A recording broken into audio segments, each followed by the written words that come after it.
Hi everyone, welcome back to the channel. Today we're going to talk about Firefight by Sanderson. So, as usual, we're going to talk non-spoilery thoughts and opinions up front and then move over to the spoiler section where we can talk in more detail. So, with that being said, remember to hit that like button and subscribe to the channel if you haven't done so already, and let's begin.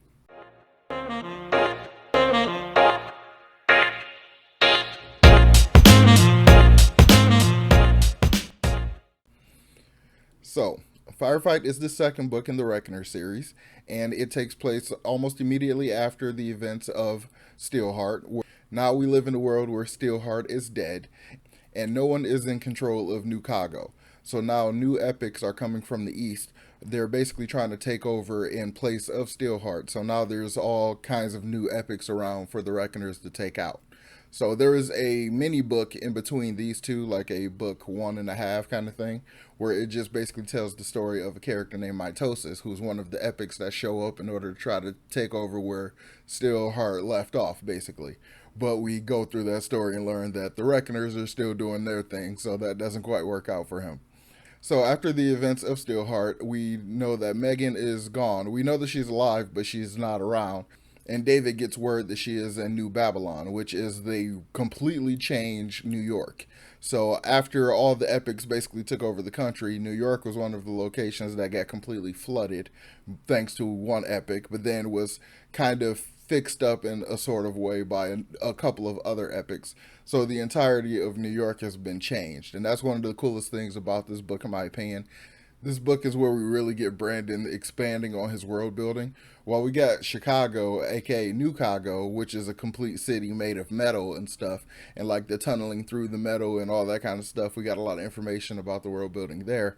But I think the world building he does with this idea of New Babylon in Chicago is amazing.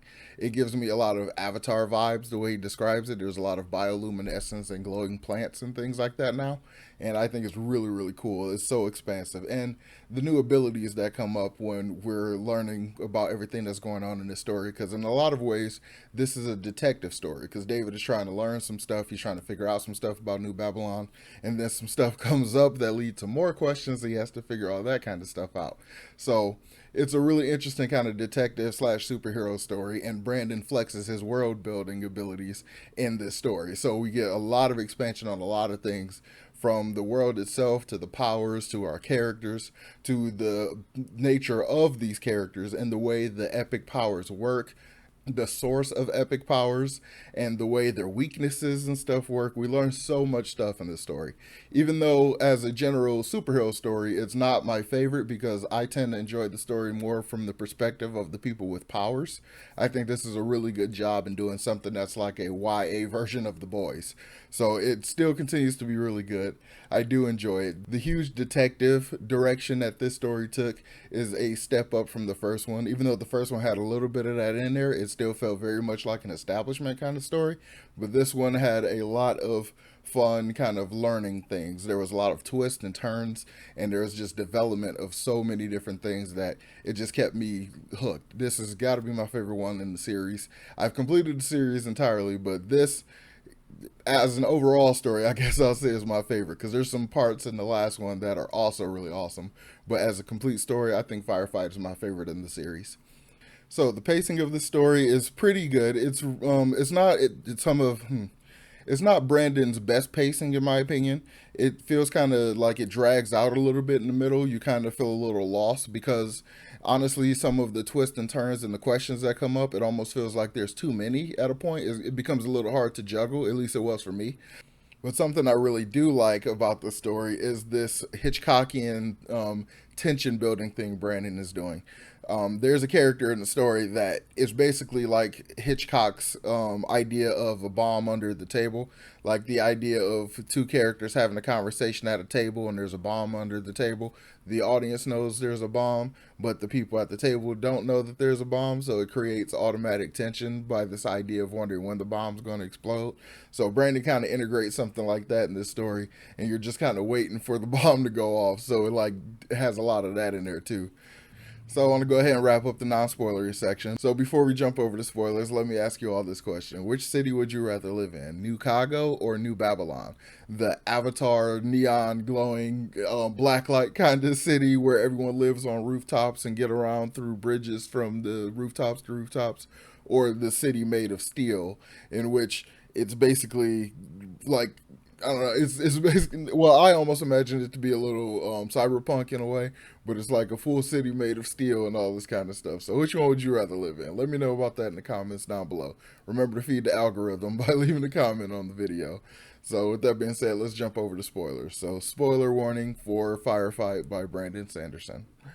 So in this story, Brandon introduces a new character named Obliteration, and he is really interesting. He is like really interesting to me because even before he got his powers as an epic, he was kind of insane. So when he overcame his darkness, which is the nature of the weaknesses for all these epics, they have a different type of darkness. It's like a fear or a insecurity or something like that, which is the basically core of their weaknesses. That's why they're all unique and sometimes really weird. And his like he overcame his almost immediately after he got his powers because of the nature of his insanity. So all the crazy stuff that he does, all the devastation that he causes, all his obliterating things and all his destruction is purely because he thinks epics are hell sent. He thinks they're like demons and he's trying to wipe them all out in order to save the world. So he's basically genociding so many people just to try to kill epics and stuff. And it's like this almost kind of altruistic, kind of, admirable goal in a way, but he's completely insane. So it's really interesting to like show this dichotomy like of this type of character. I think it's really cool. And the high epic that controls New Chicago, her entire thing is like she has cancer and she's dying, and she has this idea that she wants Prof to take her place. So she like insinuates all this kind of stuff to happen in order to make Prof use his powers too much and basically lose himself to his to the evil, the dark part of it or whatever. Because the more you use your powers, the more evil you become. So she's trying to basically push him to that point so that he can take over her place. So we get like this cool stuff with Prof, like all this fighting going on and all this. And it's really interesting. I like it a lot. It's like kind of action packed. The world building is way extended and we got a lot more stuff to play with. And we learn so much more about the powers and about how they work.